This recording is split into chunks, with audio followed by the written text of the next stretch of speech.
বিশেষ মেহেরবানি সৃষ্টির কর্তা অসীম লীলা, সেই জিয়াউর রহমান বেঁচে থাকতে পারলেন না। আজকে কথা হচ্ছে এখানে জিয়াউর রহমানের লাশ নাই। জিয়াউর রহমানের লাশ আমেরিকান গোয়েন্দা সংস্থা একটা বই বের করছে, যে বইয়ে লিখছেন জিয়াউর রহমানের লাশ চিটাগঙ্গে গান পাউডার দিয়ে পুড়িয়ে পানির মাটির সাথে মিশিয়ে দেওয়া হয়েছে। কত বড় জালিয়াতি, মিথ্যাচার! এই জাতিটাকে বিভ্রান্ত করা হচ্ছে। সেই জিয়াউর রহমানের কত বড় চক্রান্ত! বঙ্গবন্ধু হত্যা হলেন ৭৫-এর ১৫ই আগস্ট। এই বঙ্গবন্ধুর মৃত ব্যক্তিটাকেও তারা অত্যন্ত ভয় পায়। এই বঙ্গবন্ধুকে ঢাকা শহরে তারা দাফন করতে দেয় নাই। কারণটা কি? কারণটা হলো একটাই, জীবিত বঙ্গবন্ধু যেরকম শক্তিশালী, তার থেকে ১০০০ গুণ বেশি শক্তিশালী মৃত বঙ্গবন্ধু। ভয়ে তাকে হেলিকপ্টার করে অজয় পাড়াগায় টঙ্গিপাড়ায় নিয়ে যাওয়া হবে। জানেন না আপনারা? টঙ্গিপাড়ায় নিয়ে সেখানে তাকে ৫৭০ সাবান দিয়ে মার্কিন কাপড় দিয়ে দাফন করা হবে। দেখেন আল্লাহ তাআলার কি অসীম লীলা খেলা। নানত বুঝেন যে আল্লাহ তাআলা যাদেরকে দুর্গতির জিনজির পড়ায় নানত দেয়, সেইটা নানত শেষ না হওয়া পর্যন্ত তার নিস্তার নাই। আছে? জিয়াউর রহমানকে কবর দিল কোথায় আমরা শুনছি? যে চিটাগাঙ্গে রাঙ্গুনিয়া মেডিকেল কলেজের পিছনে নাকি তাকে কবর দেওয়া হয়েছে। শুনছেন না আপনারা? তাকে এক ব্যক্তি, জাতির শ্রেষ্ঠ সন্তান, সর্বকালের সর্বশ্রেষ্ঠ বাঙালি, জাতির পিতা বঙ্গবন্ধু শেখ মুজিবুর রহমানকে সরাই দেওয়া হলো ঢাকা থেকে টঙ্গিপাড়া, অজয় পাড়াগায়। আর চিটাগাঙ্গের মেডিকেল কলেজের পিছন থেকে একটা কবর থেকে মাটি লাইন না বলা হলো এটা জিয়াউর রহমান লাশ কেউ দেখে নাই। আমাদের অনেক নেতারা চ্যালেঞ্জ করছে যে জিয়াউর রহমানের লাশ যদি কেউ দেখে থাকেন তাহলে আমি চ্যালেঞ্জ করলাম, প্রমাণ দেন। সেই লাশটাকে আল্লাহর কি নিয়তি দেখেন, সেই লাশটাকে কোথায় নিয়ে আসলো?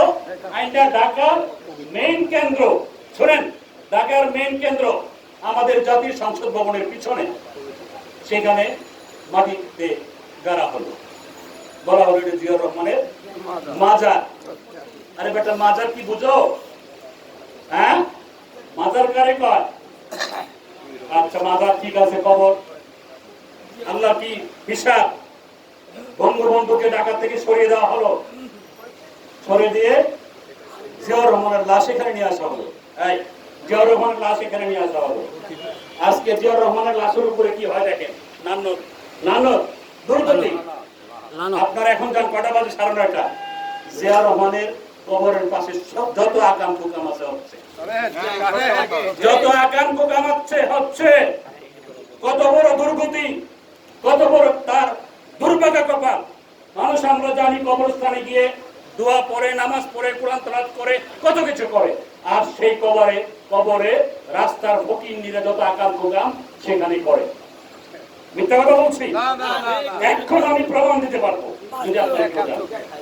আর বঙ্গবন্ধুকে তোমরা ভয়ে সরাই দিছো কোথায়? ঢাকা থেকে টঙ্গিপাড়ায়। ওখানে কি হয়? এমন কোন দিন নাই ৫ ওয়াক্ত নামাজ ওখানে হয় না। এমন কোন দিন নাই সেখানে প্রতি ওয়াক্তে কোরআন তেলাওয়াত হয় না।